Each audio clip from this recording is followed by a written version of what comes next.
A carta de Paulo aos Colossenses foi escrita durante um dos aprisionamentos de Paulo por anunciar Jesus como o Senhor ressuscitado.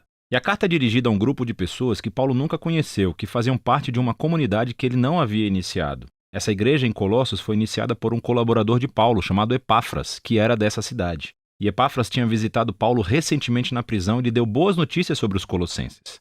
Mas ele também mencionou algumas das pressões culturais que os tentavam a se afastar de Jesus.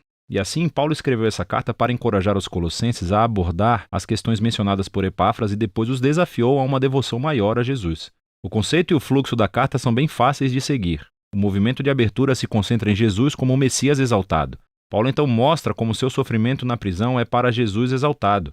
E então ele aborda as pressões que tentam os colossenses a se afastarem de Jesus. Depois disso, ele explora um novo modo de vida que a ressurreição de Jesus criou para eles. Então, a carta começa com duas orações.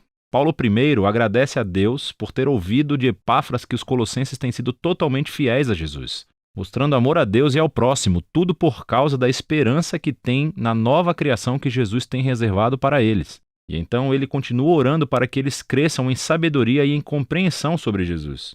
E aqui, Paulo coloca um poema para ajudar os colossenses e nós a fazer exatamente isso. É a peça central do capítulo 1, um poema sobre o Messias que foi crucificado e exaltado. Tem duas estrofes paralelas e é cheio de linguagem e imagens dos livros de Gênesis e Êxodo, dos Salmos e dos Provérbios. A primeira estrofe fala como Jesus é a verdadeira imagem de Deus. Nele, o caráter pleno e o propósito de Deus são demonstrados em um ser humano. Ele é o primogênito, uma frase do Antigo Testamento sobre o estatuto real de Jesus sobre toda a criação. Ele compartilha a identidade do único verdadeiro Deus Criador. E através dele, toda a realidade, todos os poderes e autoridades espirituais e humanos foram criados. É em Jesus que descobrimos o Messias como o próprio autor e rei da criação. E assim, na segunda estrofe, também descobrimos que ele é o único que pode trazer uma nova criação. Ele é a cabeça de um novo corpo, referindo-se ao povo de Jesus, que é a nova humanidade exemplificada através da existência da sua própria ressurreição. Nele habita a gloriosa presença do templo de Deus. E assim, é através da morte e da ressurreição de Jesus que Deus se reconciliou com toda a humanidade, com todos os poderes espirituais, com toda a criação. É um poema notável e Paulo continuará se referindo a ele ao longo da carta. Então, ele primeiro mostra como a verdade desse poema transforma a sua própria experiência de sofrimento na prisão.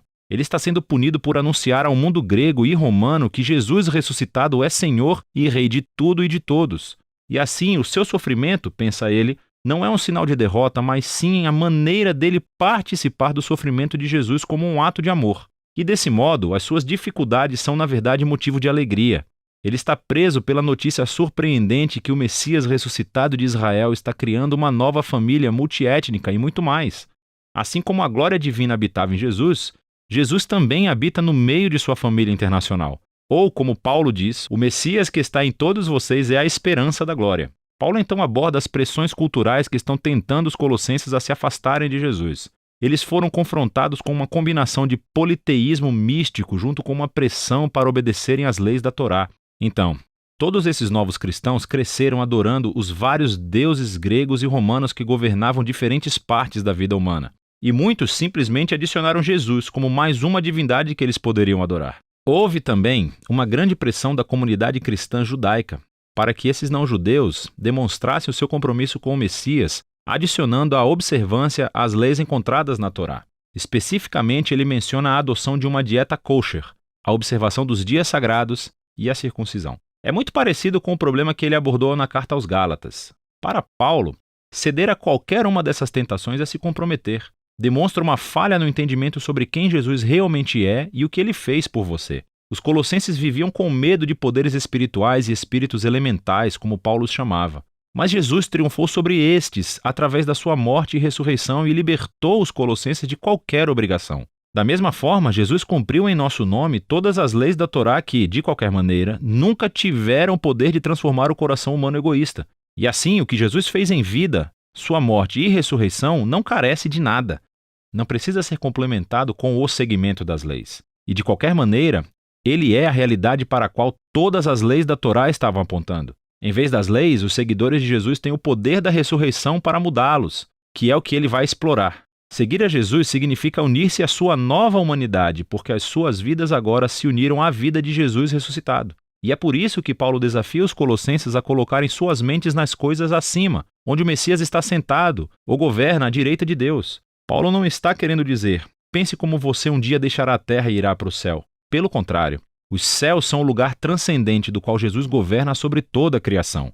E, a partir daí, um dia ele voltará aqui para transformar todas as coisas. Ou como Paulo diz, quando o Messias é revelado, você também será revelado com ele na glória. Então, Paulo os desafia a viver no presente como os novos seres humanos que eles um dia serão. Ele usa a imagem de sua antiga humanidade caracterizada por uma sexualidade distorcida e um discurso destrutivo. Para os cristãos, essa humanidade morreu com Jesus e foi substituída por uma nova humanidade que é caracterizada pela misericórdia e generosidade, pelo perdão e pelo amor.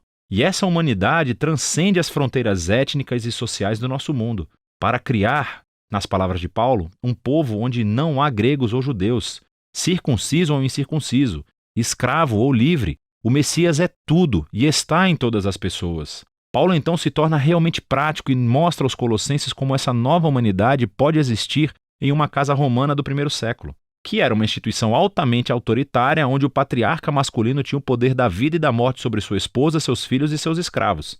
Não é bem assim em uma família cristã. Aqui, o Jesus ressuscitado é o verdadeiro Senhor. E assim, no Senhor, a esposa permite que o seu marido seja responsável por ela, e o marido está sujeito a Jesus, amando a sua esposa e colocando o bem-estar dela acima do seu. Em um lar onde Jesus é o Senhor, os filhos não são objetos. São chamados à maturidade e ao respeito. E os pais devem criar seus filhos com paciência e compreensão. Cristãos que são escravos devem honrar os seus mestres humanos precisamente porque eles não são o verdadeiro mestre. Jesus é. E os cristãos que têm escravos devem entender que esse escravo não é sua propriedade, mas sim um membro do corpo de Jesus a ser honrado e incluído em amor. Aqui Paulo está indo por um caminho muito difícil. Ele está reformulando a instituição romana mais básica em torno de Jesus, que a governa através do amor ao próximo. E assim, embora ele não tenha abolido a estrutura do agregado familiar, o Messias exaltado exige que seja transformado. Quase além do ponto de compreensão para qualquer romano que vive em Colossos. Você pode ver isso mais claramente na conclusão da carta. Após um pedido de oração, Paulo aplica essas instruções sobre escravos e mestres cristãos. E descobrimos que Tíquico é quem leva e lê a carta aos Colossenses. Ele é acompanhado por um certo Onésimo, que foi um ex-escravo de um cristão colossense chamado Filemão. E descobrimos, por outra carta endereçada a Filemão, que Onésimo havia escapado de seu mestre. Era um crime digno de prisão. Mas Paulo pede a toda a igreja para saudar Onésimo como um irmão fiel e amado no Senhor. E então, na carta a Filemão, Paulo diz que ele deveria receber Onésimo não mais como escravo, senão como um irmão. Ele termina a carta em grande estilo. Na carta aos Colossenses, Paulo nos convida a ver que nenhuma parte da existência humana permanece intocada pelo domínio amoroso e libertador de Jesus ressuscitado. O nosso sofrimento, a nossa tentação de abdicar os nossos valores, do nosso caráter moral, a dinâmica em poder em nossos lares, tudo isso deve ser reexaminado e transformado.